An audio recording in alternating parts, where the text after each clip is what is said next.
This is episode 14 of the Christian Travelers Network. Today we're going to be talking about how to entertain yourself, your friends, and your kids while traveling. Welcome to the Christian Travelers Network, where travel stories, community, and scripture combine.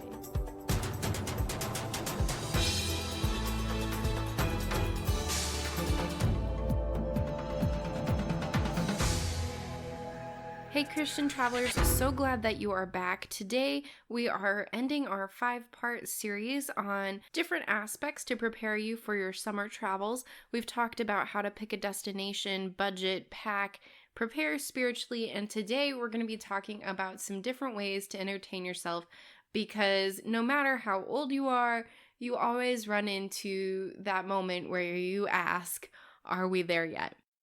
But before we do that, I again want to let you know that we have a free resource for all of your summer travels on our website, which is a little workbook that you can work through and kind of prepare yourself for any of your upcoming travels. It's great for your before, during, and after, and it helps you also answer the question of how do I talk about my faith during all of these steps, and especially when I come back home and talk about my trip, how do I share God in like a 30-second elevator speech of how my trip went? And then today I'm actually going to add another resource to our website. And if you have already subscribed to our podcast, it should have been in the email that you got. And it's going to have different games and activities that you can download and do with your family and friends to keep you entertained. Some of the stuff that we'll be talking about today. So without further ado, let's dive in, because if you're listening to this and driving, you might already be asking, are we there yet?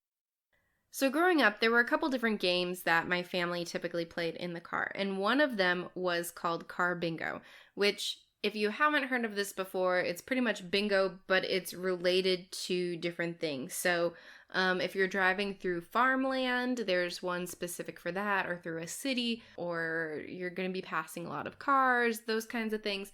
But what makes this different and super car friendly for any age is that it's a sheet already put together, but then it has these like little red or green slidey pieces that like slide across and cover the tiles that you found. And that way you don't have a bunch of loose pieces. It's just attached to the board. And you can actually get this like at Amazon or Walmart or Target, and they're really cheap. Like for about 4 of them, they're about $10, or individually they're about $2. Another one that I played growing up is called License Plate.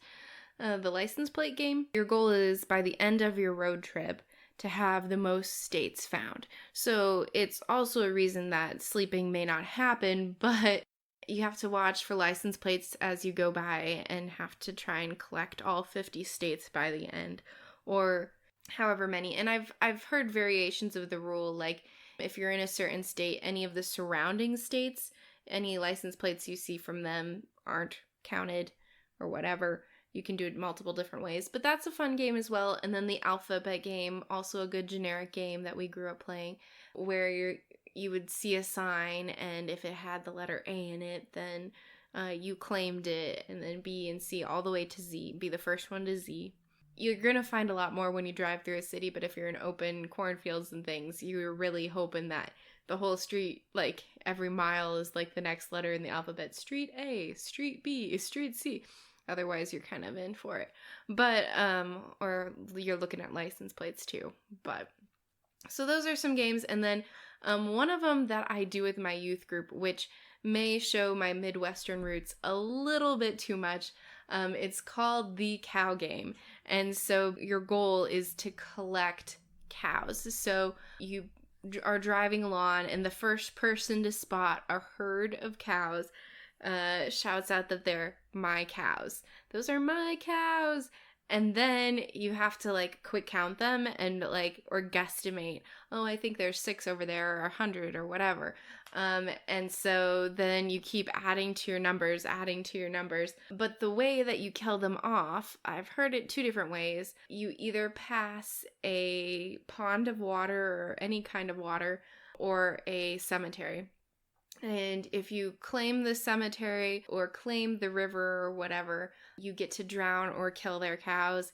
Either way, now they're back to 0 and you still have your amount. So when you get to your destination, whoever has the most cows wins. It's really it's really a good Midwestern game, but it passes the time, and it keeps your eyes away from electronics and focused on what you're seeing outside, what nature God has surrounded you with. So, speaking along those terms of amazing things that God shows us, I have some different kind of games that are actually on my website now, and they're kind of conversational pieces, opportunities for you to talk about faith with those in the car with you. And the first game is Traveling Stanley. So, if you don't know who Stanley is, he's a piece of paper that you cut out in color, and he travels with you wherever you go. And then you try and take photos of him and share him and kind of be like, yo, Stanley's here with me and da da da. And it's kind of a fun way to kind of document what you're doing this summer, but you're also telling the story of where Stanley's been going all summer. What I've done is I've put together this thing where there are different things that you are looking for out in nature or at museums, or just different things that you might be doing over your summer. And if Stanley goes with you to those things, to the pool or whatever, there's a little conversation card that you can have with those that are with you about kind of like what God is doing in this place and lessons that Stanley might be learning throughout the journey. It's kind of a fun, engaging way, and even though Stanley is typically thought of as something for younger kids, it also allows older kids or even adults to kind of just go, I remember that from when I was little, and it opens the door for some conversation.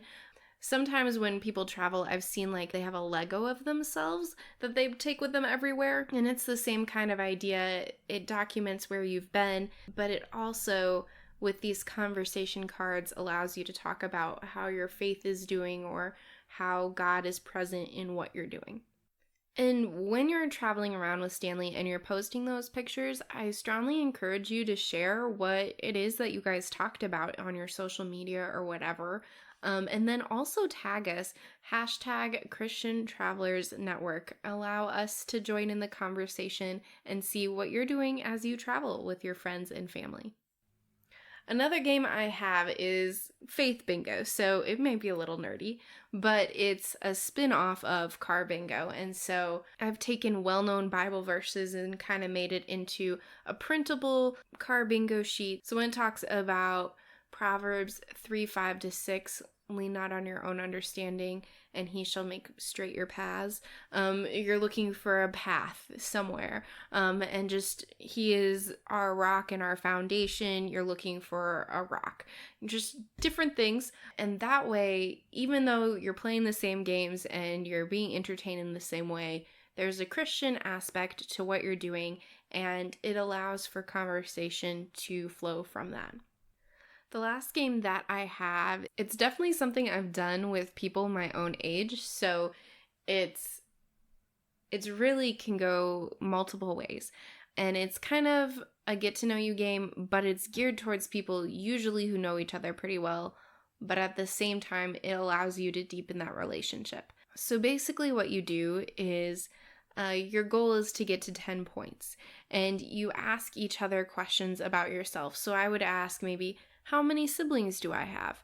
And if you get it correct and say that I have 2, then you get a point. But if not, then you would get the chance to ask a question and see how well I could guess. But as the game goes on, you typically end up trying to come up with really crazy, weird questions like, what is my cousin's least favorite food? And things like that they're absolutely not going to get. But then it leads to some awesome stories. So I've put together a list of topics because sometimes that's hard to think on the spot of what kind of random facts about my life could possibly be a conversational piece. It can help you trigger some thoughts, and it explains the rules in more depth of how to play the game. But the great thing about it is that grandparents and little kids can play it too, because it just allows for conversation. And if you're playing it with someone, say you're at a hostel or in a tour group or something, and you're getting to know some people, you can throw in some faith questions like, what do I believe in? Or where do I think will go when I die? And yeah, they're a little deeper than the traditional how many siblings do I have or what color is my eyes, but it allows for that conversational piece. And I think we have to be willing to step out from behind the mask that wants to hide and just say, I'm just, an ordinary human being, and celebrate the fact that I am a Christian and a child of God, and be willing to once in a while throw in some of those Christian conversational pieces. So those are some fun ways to entertain yourself in the car, and hopefully you won't be saying, "Are we there yet?" quite as many times, and I hope that you will download those off of our website as well. But the next 2 weeks, we're going to have some awesome guests on here. One is a mom who uprooted her family and her husband, and they started traveling internationally and living abroad, all because their lease could not be renewed.